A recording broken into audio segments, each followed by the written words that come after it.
Welcome to How Preschool Teachers Do It. This is Alison Kentos. I am an early childhood educator. And this is Cindy Tarabush. I am an early childhood consultant. This podcast is for parents and early childhood professionals. Let our experience and research-based knowledge become your guide.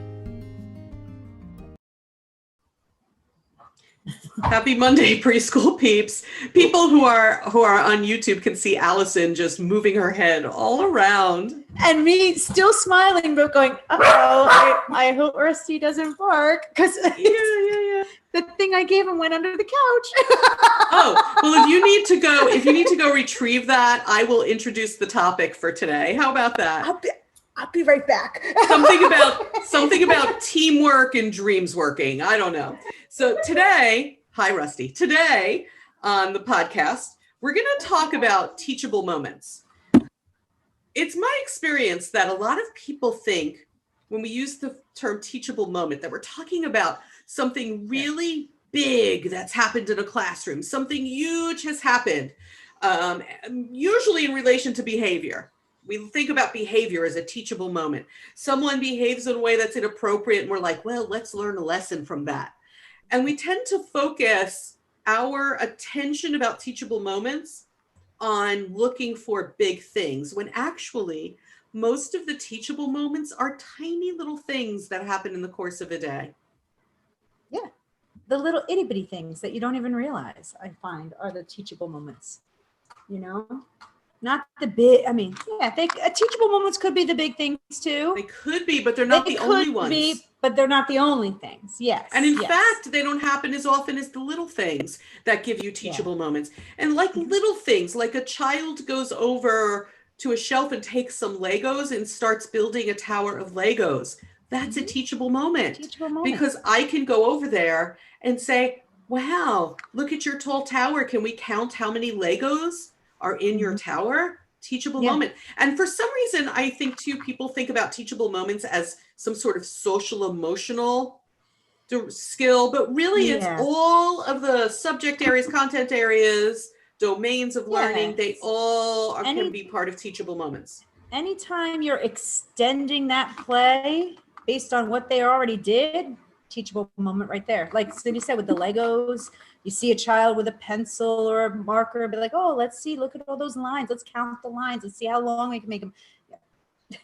Sorry, Rusty needs some teachable moments. Even when the child goes over to pick up the pencil and you know how they're sometimes fisting, putting the pencil or the crayon or the marker in their fist rather than their fingers.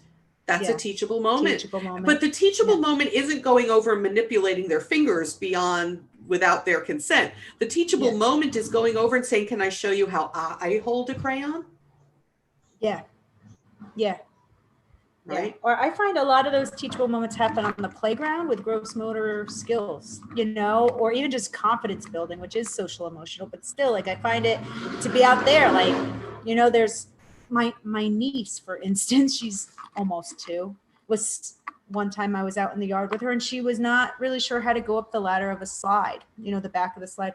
And so she kept skipping and I was like, no, you do one at a time. And all I did was point to it. And then she got it, and then she was like, oh, I do, easy, teachable woman. Now she knows how to do it. I mean, it was just by watching her and seeing, hey, she doesn't quite know how to do this. And if I could just point it out and show her, now she knows how to do it, like I find that outside on the playground, like you'll see it building over time. I find, like, with bike riding, if you have trikes at your school or in your class or whatever, that's like a big, let me show you how to push the pedals. Boom. Show. I usually do it with my hands. This is what it feels like. Now you try to make it feel like that on your own, and that's just them sitting on a bike and not even really knowing what to do with it yet, very teachable moments. Yeah. Some of my teachable moments on a playground were like this. Child is throwing a ball really, really high in the air. And I say to them, if you keep throwing it that high, it could go over the fence. And then the ball goes over the fence. And the teachable moment actually then is about, what do we do now? It's a problem solving moment. When I would look at them and say, uh-oh, the ball did go over the fence. Yeah. What happened? And he's like, well, the child's like, I can't get the ball. Like, That's actually what happens when the ball goes over the fence. Over You the can't fence. get the ball. So we want to Yeah. do things to keep the ball on this side of the fence. Yeah. And it isn't about you didn't listen to me. No, it's now you know.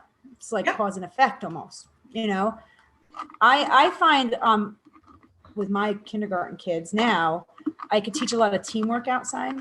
So, and it's over like weird things that would happen. Like one time they got a ball stuck on top of like that backstop that is on a baseball field. And it's stuck up there. And I'm sitting there like, now I know how I could probably get it down. But I'm like, I wonder how we're going to get that down. Man, how's that going to work? I guess it's stuck up there. And they're like, nah, we can do it. And they came up with solutions together. You know, first they're like, okay, let's try to throw another ball up there. Well, then guess what happened? Now there's 2 balls stuck up there. Okay. So I was like, well, that didn't really work. What can we do next? You know, and then they said, well, let's try to do this. Let's throw, you know, but here they are now all talking together like a team, trying to figure out how are we going to get that ball down. And I'm telling you, it must have been like 10, 15 minutes of them figuring it out, strategizing it. Like, okay, we threw it that way.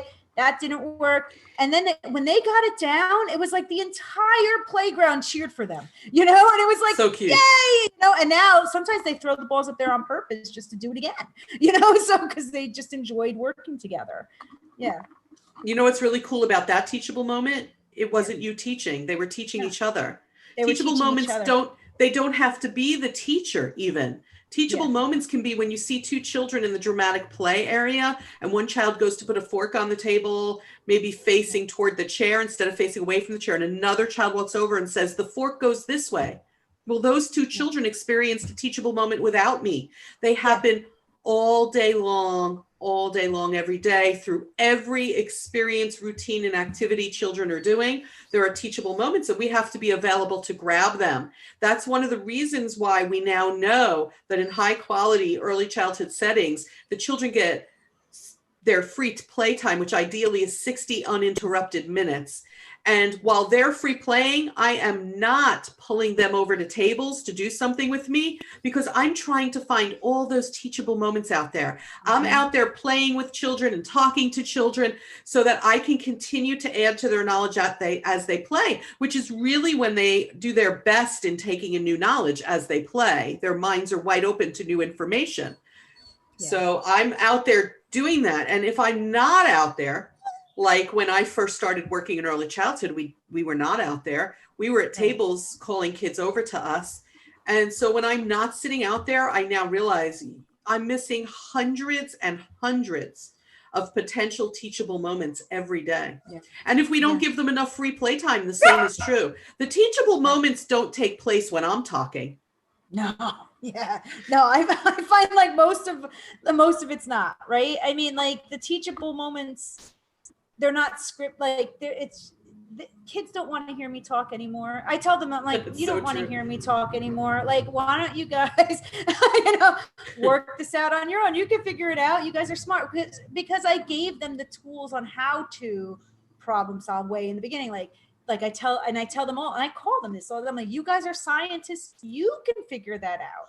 That's what scientists do. They don't know the answers. They try to discover the stuff on their own without somebody telling them what the answers are, you know, because if they knew the answers, then they know the answers, or, you know, like it's discovering the answers that help you learn. And so now I have a bunch of kids that are scientists that are like, we're going to take these berries off the bush, Miss Alison. I'm like, okay, and let me make sure that these are okay.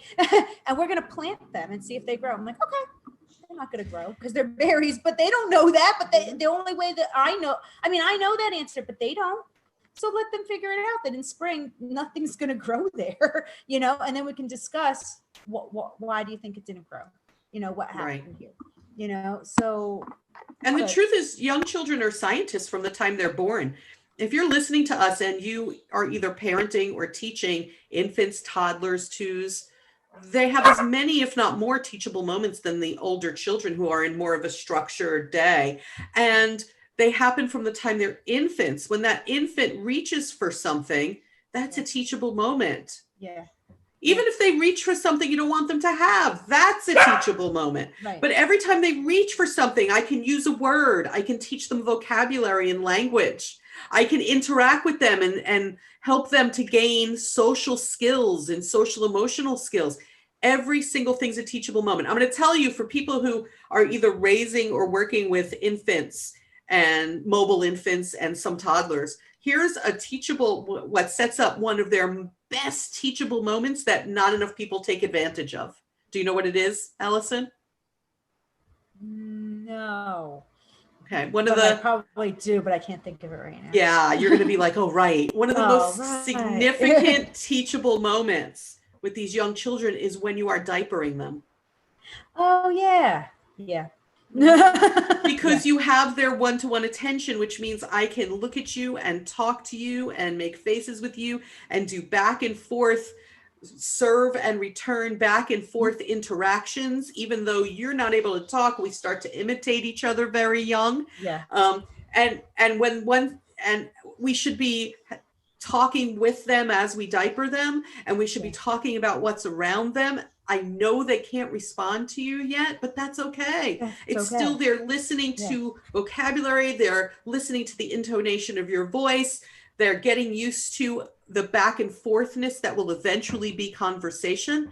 Those teachable moments happen while children are on a changing table, and far too often I walk into rooms where people are changing infants and the adults are talking to each other and no one's talking to the baby. Yeah. Yeah. Because there's so much you can talk about. There's not often, especially if you're in a child care center, that, you get just such perfect one-on-one time. It's perfect. There's nothing else to do but to talk to each other at that point. It's, why waste it? Don't waste it. Even routines like eating. I was just going to say feeding should be a teachable moment. You could teach so much through feeding and eating and meals and all that stuff, so much for us, very, very young, small age, to me, babies in general, the way they learn and develop so fast is their entire life right there is a teachable moment. That, their entire life, everything they're experiencing, brand new, never experienced it before, all teachable moments, and that's how they develop so much in such little time. I feel it's because their whole life is learning by experience, and it's just so brilliant the way that works, it's amazing. And then amazing. You get older and it's like you forget, that this is the way we should be learning, or that we should be teaching, because they're older and it's different, but it's amazing. I used to love the times, as exhausted as I was. I used to love the times when my children were infants and I would be sitting in the rocking chair, just rocking and singing to them. Yeah. And that is grabbing a teachable moment with an infant. Yeah. Because music and the rhythm of music teaches them things about the rhythm of language, and it teaches them vocabulary. And now I'm sitting there holding you, and that's helping to develop an attachment. It makes me so sad if I walk into a childcare center and there are babies having a bottle and they're sitting in a baby seat and somebody's just kind of holding that bottle in front of them and not holding the child and really interacting with them. That's just so sad. The bottle's propped up on something else. Oh, it shouldn't be that way, folks. It's very busy. I understand as a child care worker, it's very, very busy, and you got multiple children. But it's so important. Like, touch is so important, and all those teachable moments just wasted by propping that bottle up or just holding it in a carrier. Like, so 100%. Much. Yeah. That's kind of like the equivalent of, in a pre-K classroom or a 3-year-old classroom or a kindergarten classroom, sending the children out to play and then not playing with them. It's the equivalent. Yeah. You have to go play with them. And I understand, I get it, that as an adult, you can't play like them anymore. We don't think like them anymore. When young children come up to us and they're like, play dolls with me, most adults are like, oh man, how long am I going to have to do this? Because we can't get into the same headspace as them. And it feels awkward. And I get it, because we've outgrown that sort of pretend play, sadly enough. Right. Sadly enough, our imaginations have become more about worry than fun, but that's a whole other topic. But there's also like times that you can do it. Like my first couple of days of school, when I was in person, I played soccer with the kids outside. I don't know how to play soccer. I have no clue what I'm doing, but I was like, let me kick the ball around. And now they like that, but that just doing that, like caused us to have like a really good relationship with each other. Like, oh, I have the teacher that'll play soccer with us during recess when she's supposed to be on lunch, like, because why not? Like, and the conversations that happen off of us kicking a ball around would have never happened if I was just sitting there watching them play, That's right. So there's stuff you can do. Like, yeah, I understand like your mentality is not the same as like your imagination is different than theirs is because we're adults and we got a lot going on. But there's stuff you can do, like I play basketball with my kids outside. I always spend some of my recess time out there with them, even though it's supposed to be my lunch. That's so cute, Ms. Kentos. That's so cute. I know, right? I know. Yeah, I play basketball. I didn't know that about you. Yeah, I do. I always do that. And I'd rather have a shorter lunch period for myself because that's my lunch period. Their recess is my lunch. But I was like, no, I always bring them out to wherever we're supposed to go. And then I play with them and I get to know them a little bit. And then I'm like, okay, now it's time for me to go to lunch. And then I leave. And that's why Alison's an awesome teacher. Go ahead. Yeah, I am kind of good. but I also feel like that's a big relationship builder, and sometimes I'm just out there watching them, but they always will somehow come back to me and be like, oh, you're not going to believe what I just saw. I saw this. And then we're sharing somehow, even if they found a caterpillar on the playground once and they came and showed me. And I was like, well, let's put it in a better area so it doesn't get stepped on, and now they're looking for caterpillars every single time. It's just like little things that like you build these relationships through these small teachable moments. And like I don't know. I want my day to not have my 10 to 15 minutes out there with them. Like there's so much cool stuff that's happening. It's another reason why teachers, when you are outside in early childhood settings, especially when you are outside with the children, sort of like the diapering, you shouldn't be outside talking to the other adults. You should be outside talking to the children. Hundreds of teachable moments are happening. So I hope that having listened to this episode, people have a better understanding about why it's important that we're not glued to a table and that we're out there playing with kids, and why it's important that I don't spend umpteen hours seeking to talk to the other adults, but I should be seeking to talk to and play with the children. And that you think about the fact that teachable moments don't have to be huge. They can be really little. Little things. Really little. Very little things. And I think like sometimes it's leading by example, at least for me. Like I ask them a lot of questions all the time, even if I already know the answer. I'm like, oh, how are we going to do that? Or how do you think that works? And so now they do it, and I feel like it was like now they create their own teachable moments. And I'm totally almost out of it a little bit. Which is great, which is how it should be. Isn't it like people, there are occupations where we want the people to not need us, like therapists, right? Their goal is to get you to not need them. Yeah. And in teaching too, somewhat. Yeah. My goal is to get you to be a little more independent in the early childhood years and not need me for as many things. And if they can do if they can do teachable moments together and they can have those conversations together, that's really awesome. Remember, it's the little things. I remember going over to a child in the block area who was building a really tall structure. And I always ask them to tell me about it. I don't assume it's a castle or a building or whatever. It could be anything. Right. So I'll ask them to tell me about it. And the child said that it was the big building that his parent worked in the city. And I said to him, do you know that really, really tall buildings in the city are called skyscrapers? And that was it. And then I just kind of let him keep building. I didn't build upon that even. I just said they're called skyscrapers. And then we all went about our business. Yep. I just grabbed that moment to teach them a piece of new vocabulary. So I hope that those of you who are listening will think now when you're interacting with children and as you're marching through the day about the little things that give you the opportunity to add to a child's knowledge. Yeah. And then back at the farm, we're getting really close to that 100th episode. Yeah. We've been saying we are really close. We're really close. And we are getting questions. So we thank you so much. We love hearing from our preschool peeps. But now you have a limited time. It's no joke anymore. They have maybe a week and a half so that we can sit and look it over. Okay, yeah. What episode is this? What number is this one? 97. I think it's more than it's 98. They have maybe less than that. They have maybe a week to get them to us to be potentially included. Right. Well, yeah, get your questions in so we can review. Yeah, because we have a couple. So that's good. We have a couple we've selected, and so yeah, get them to us so that we can sift through and see what have we already kind of talked about in another episode. If there are things where we feel like, oh, we've talked about it in our 100 episodes, we might send you an email that says, check this episode out. So, but there were some questions that I think we have not addressed. Please send us your questions. We also love when you email us for other information or resources, or honestly just to say, hey, ladies, I love listening to you every morning. We love hearing from you. But in addition to emailing us, Alison, what do we need them to do? Give us 5 stars. Rate us. Sorry, Rusty was barking, so I'm a little off.